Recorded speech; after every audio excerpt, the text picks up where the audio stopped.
COVID Watch Weekend.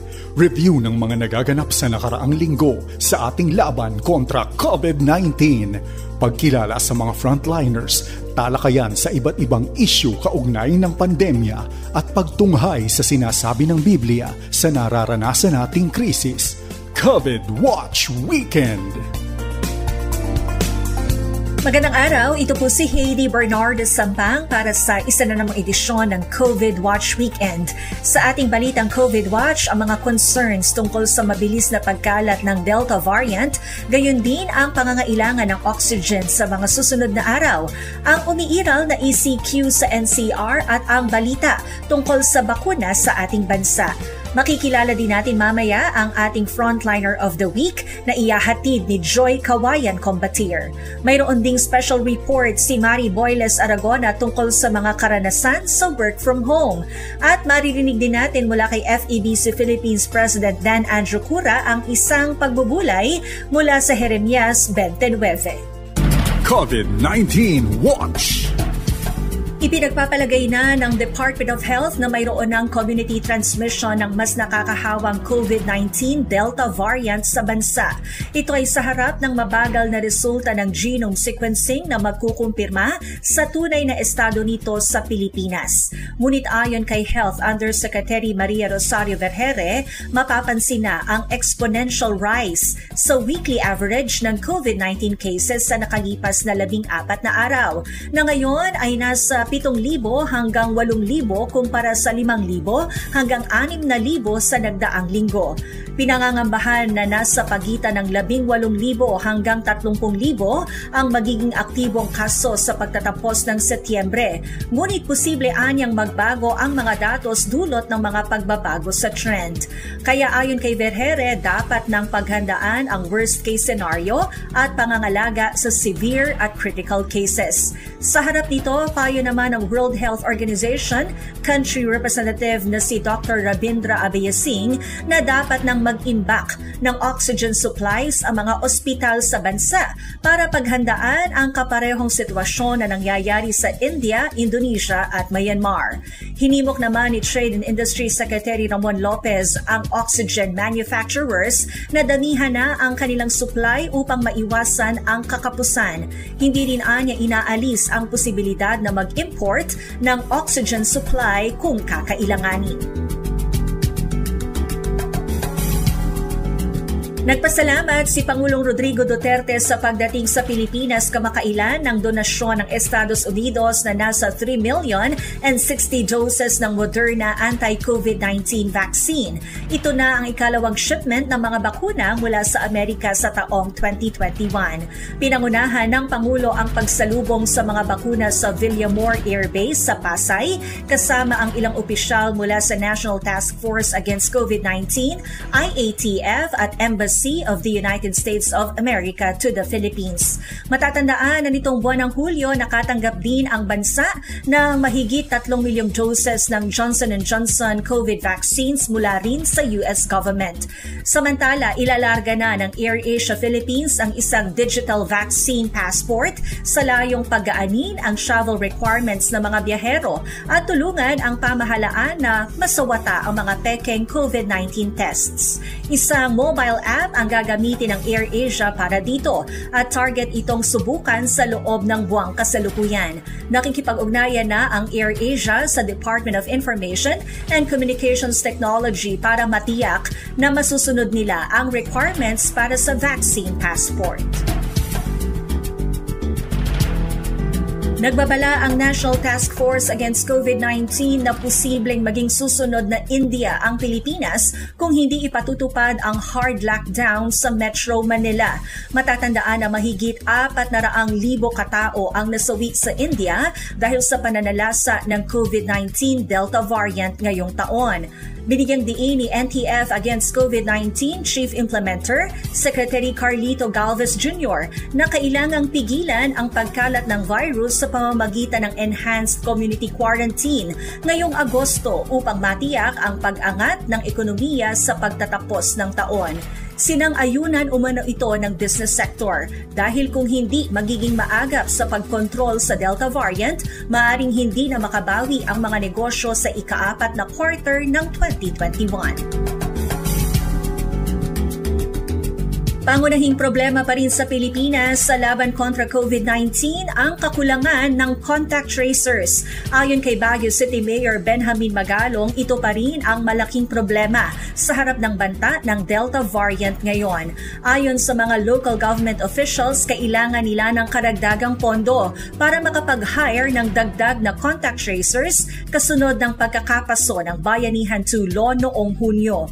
Sinabi ni Mayor Magalong sa pagdinig ng Kongreso na malaking issue ngayong may Delta variant na mas nakahahawa ay ang kawalang pondo para i-renew ang kontrata ng mga contact tracers at mag-hire ng mga karagdagan pa. Sinabi naman ni DILG Undersecretary Epimaco Dinsing III na kailangan ng Department of Interior and Local Government ng hindi bababa sa 5 hanggang 7 bilyong piso para i-rehire ang contact tracers at i-extend ang kontrata ng mga nasa ground ngayon hanggang sa katapusan ng taon. Nasa 50,000 contact tracers ang na-hire ng DILG noong isang taon, ngunit 30% lamang sa kanila ang na-extend ang kontrata ngayon.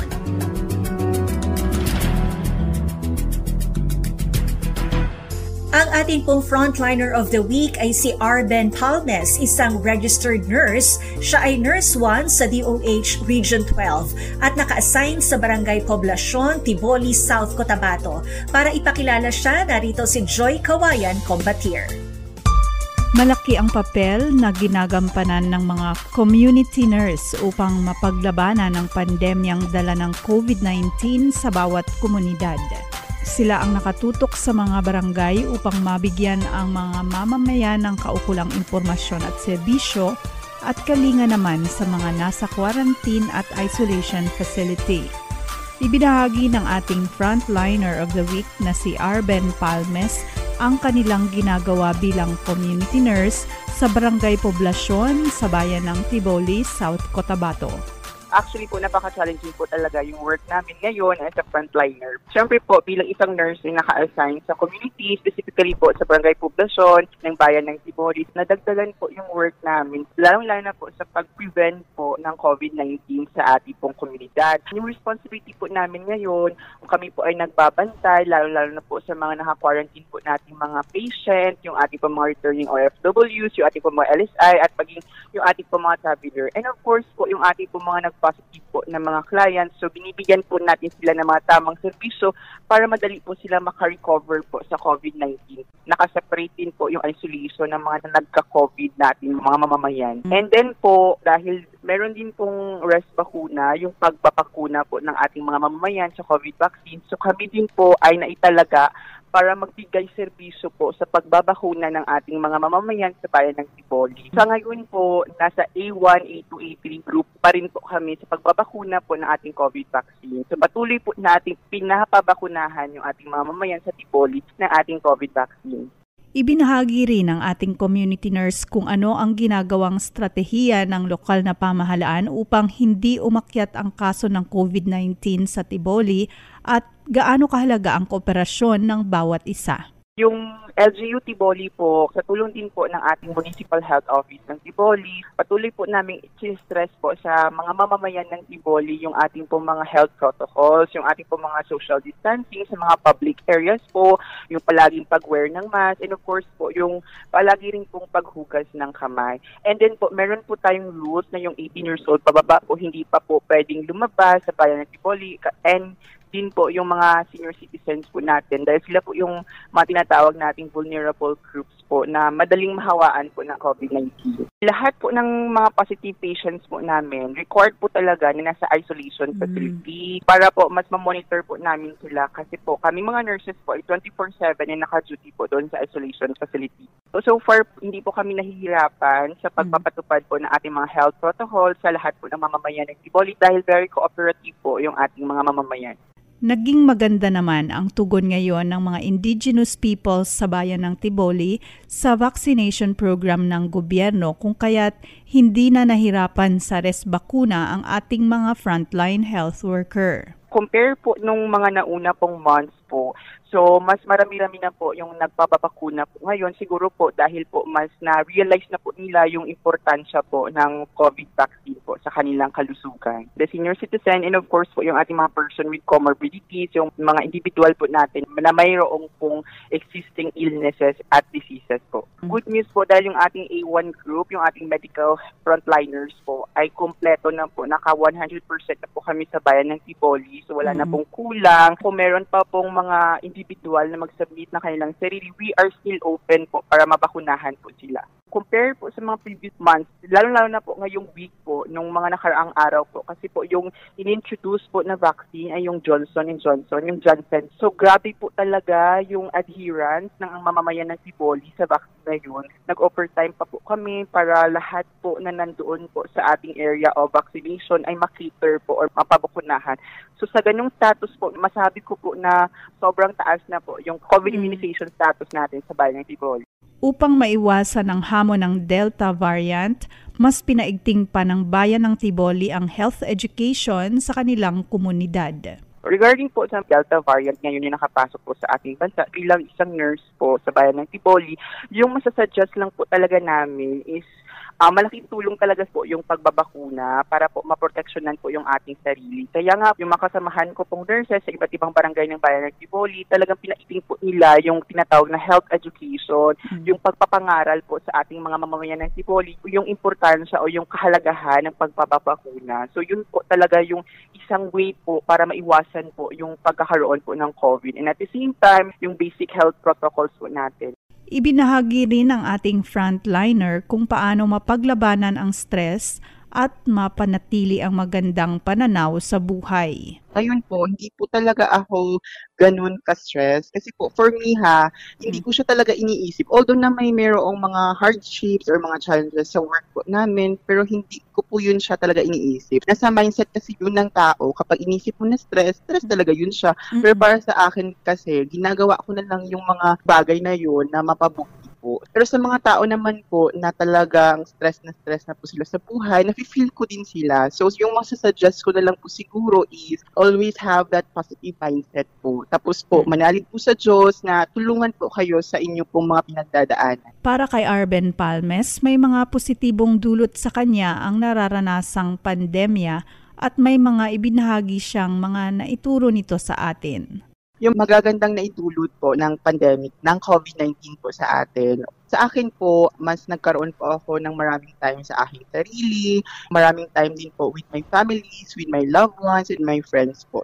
Yung lessons naman po na gusto kong i-share kasi po, naparealize po ako na dapat talaga po mapanatili yung ating faith po sa ating Panginoon. So kahit walang pandemya o may pandemya, dapat hindi po mawala yung faith natin sa ating Panginoon. Dahil siya lang po talaga yung makakatulong sa atin. Tapos lahat po ng mga nangyayari sa atin ay may rason po kung bakit po ito nangyayari sa atin ngayon. Lesson learned din po, dapat po maging resilient po tayo or maging prepared po tayo sa lahat. So, yun po siguro yung lesson learned ko po na ma-share po sa ating mga tagapakinig ngayon. Sa huli, may mensahe si Arben sa mga kasamahang frontliner at sa bawat isang tagapakinig. So, siguro po yung ma-encourage ko lang po sa aking mga fellow frontliners or sa mga fellow health workers is patuloy po nating gampanan ng mabuti yung ating po mga trabaho, lalo na po sa pagpapalagana po ng kaimportansya ng pagiging healthy po amidst po nitong pandemic. So, mahalaga po talaga na maging healthy tayo para hindi po tayo madali tapuan ng mga sakit kagaya po ng COVID-19. And of course po, patuloy po nating i-advise po or encourage po yung ating mga mamamayan na magpabakuna po dahil sa ngayon po, mas mahalaga po mapabakunahan yung ating mga sarili kaysa po sa wala.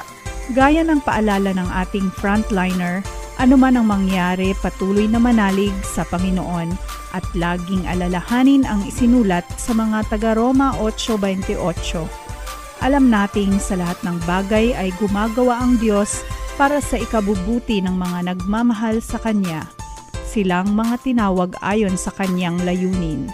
Para sa COVID Watch Weekend, ako po si Joy Kawayan Combatier.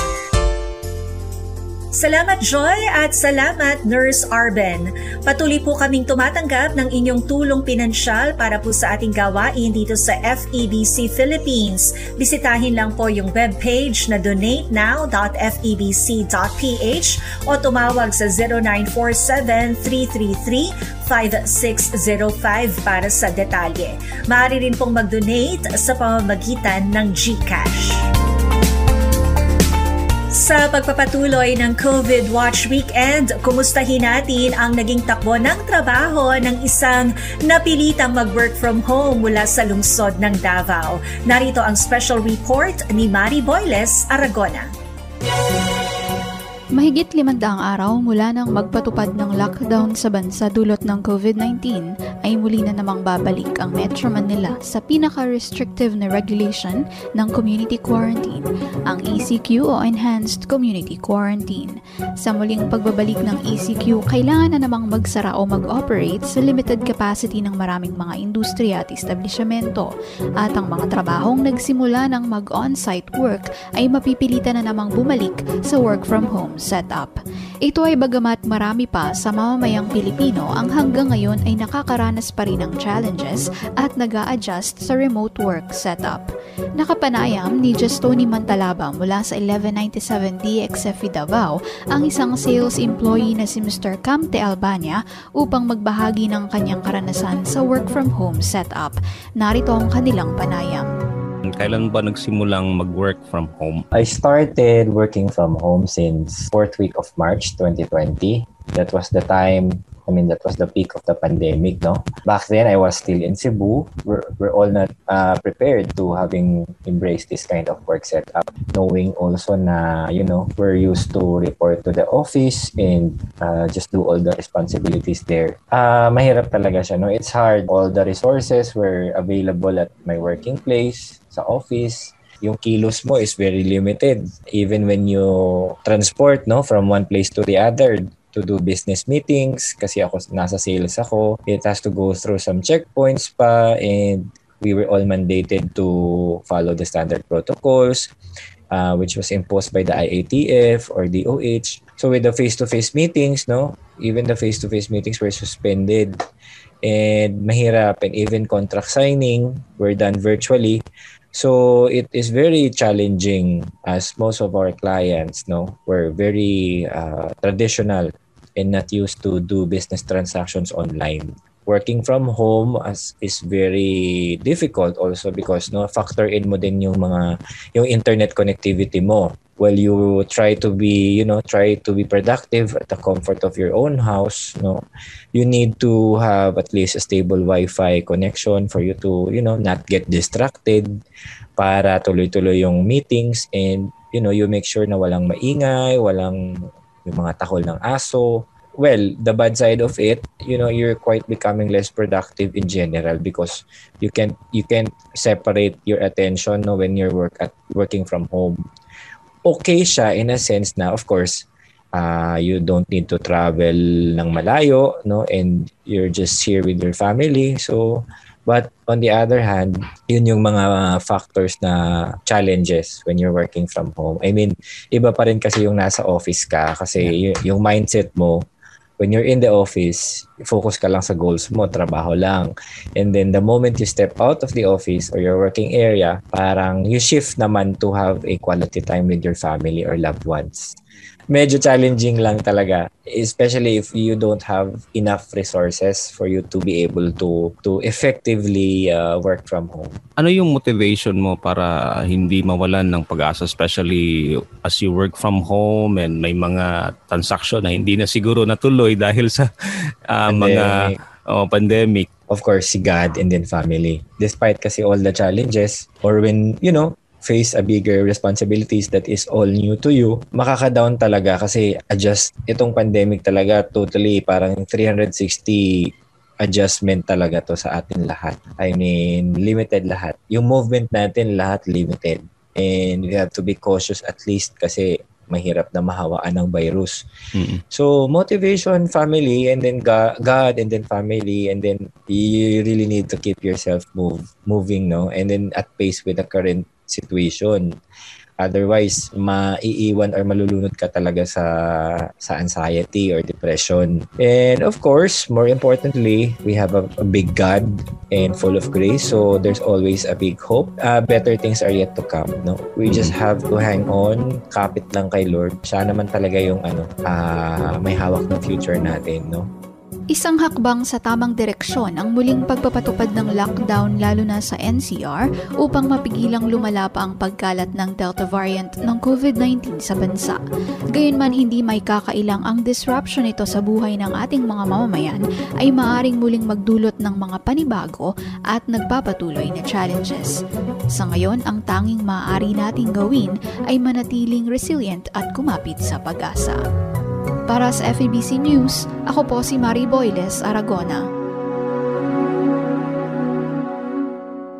Pangunahing inaalala natin na maprotektahan ang ating sarili at ang isa't isa laban sa COVID-19. Kailangan din nating maprotektahan ang isa't isa laban sa mapanirang mga bagay na nagsisilbing oposisyon sa ating laban kontra COVID-19. Iyan ang laman ng pagbubulay ng Pangulo ng FEBC Philippines, Dan Andrew Cura. Napakakomplikado na ng laban kontra COVID-19. Walang may alam tungkol sa novel coronavirus na ito nang una itong sumulpot noong huling bahagi ng 2019. Walang public healthcare system sa mundo na handa para dito. Naging mas komplikado pa dahil sa pagbaha ng social media ng maling impormasyon tungkol sa pandemya at bakuna na nagdudulot ng matinding kalituhan. At ngayon, umabot na rin ang usapin sa loob ng simbahan. Sa gitna ng maingat at responsableng pagpapaliwanag ng mga namumuno sa mga simbahan kasama na ang mga healthcare professionals, hindi pa rin tanggap ng ilan sa mga taga-simbahan ang COVID-19 at ang mga bakuna kontra dito. Naway makatulong sa atin ang ilang prinsipyong ginamit ni Nehemias sa pagpapatayo muli ng nawasak na bayan ng Jerusalem.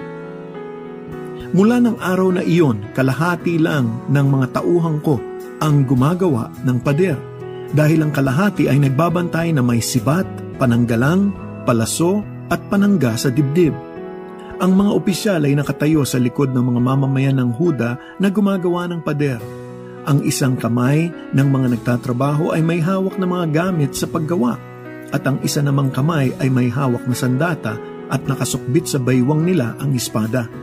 Nehemias Kabanatang 4, talatang 16 hanggang 18. Una, alam ni Nehemias ang tindi ng oposisyon mula sa mga kalapitbayan ng Jerusalem. Hindi lang sila kinukutya, nagpaplano pa silang lusubin ang Jerusalem at pigilin ang pagpapatayo muli ng nawasak nitong pader. Samantala, sinabi ng mga kalaban namin, biglain natin sila bago nila mapansin. Napasok na natin ang lugar nila, papatayin natin sila at mahihinto na ang pagtatrabaho nila. Nehemias Kabanatang 4, talatang 11. Sineryoso ni Nehemias ang bantang ito dahil malaking pagkakamali kung ito'y binaliwala niya. Gayon naman ang laban kontra COVID-19. Hindi dapat maliitin ang maaaring ibunga ng pagpapakalat ng maling impormasyon at mga teoryang walang basehan, kahit ang mga ito ay gamitan pa ng mga talata mula sa Biblia. Pangalawa, hindi lang sa itinatayong pader ng Jerusalem nakafocus si Nehemias, kung hindi sa proteksyon ng kanyang mga tao. Ang mga opisyal ay nakatayo sa likod ng mga mamamayan ng Huda na gumagawa ng pader.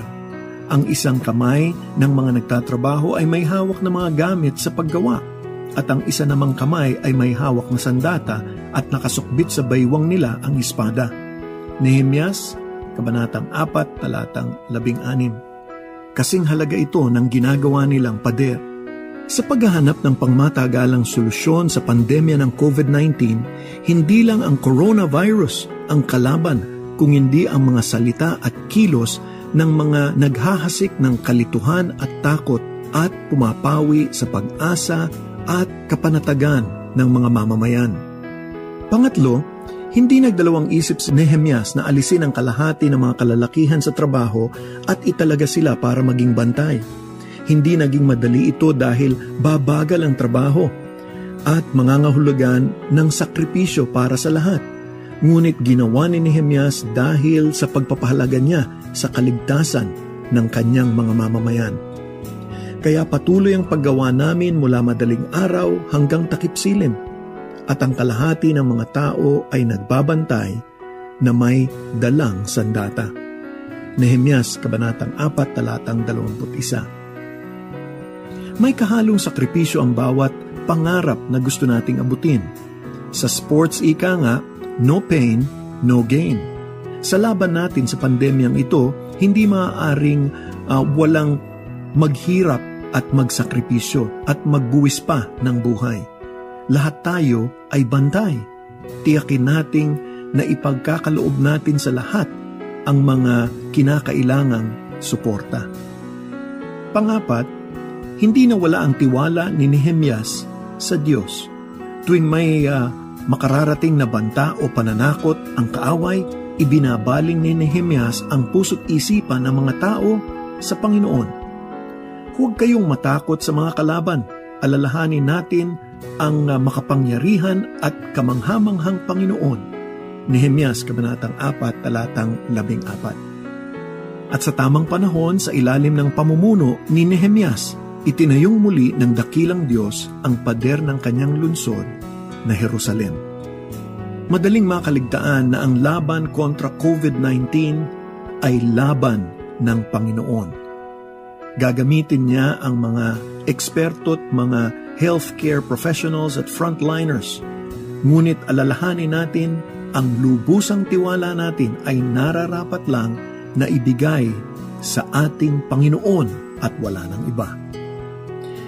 Ama naming Diyos, salamat sapagkat itong COVID-19 ay laban ninyo. Panginoon, bigyan niyo kami ng karunungan na nanggagaling sa inyo upang gawin namin ang mga praktikal na hakbangin upang labanan ang sakit na ito.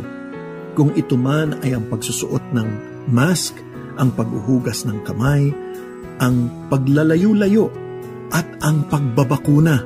Panginoon, ipakita niyo sa amin sa pamamagitan ng inyong salita at banal na Espiritu na ito ang tama naming kilos.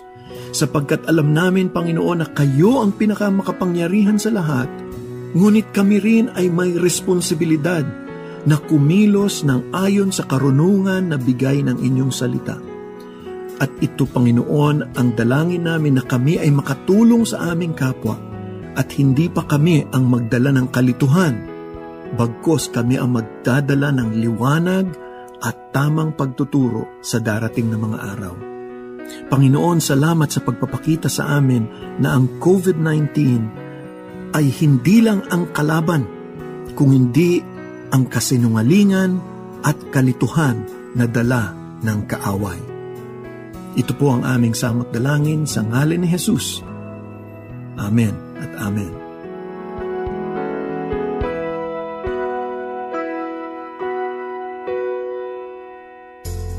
Sumainyo ang isa na namang edisyon ng COVID Watch Weekend. Sa pangalan ng ating buong pangkat, ito po si Heidi Bernardo Sampag. Nagpapasalamat sa inyong pagsubaybay at nagpapaalala, ingatan lagi ang sarili at ang isa't isa. Hanggang sa muli, huwag po nating kalilimutan, basta't laging handa at sama-sama sa kanyang lakas, kaya natin to. Subaybayan ang COVID Watch Weekend, linggo-linggo para sa napapanahong impormasyon at pananaw sa pagharap ng bayan sa krisis ng COVID. Para sa inyong mga komento at tanong, sundan ang mga Facebook page ng FEBC Philippines.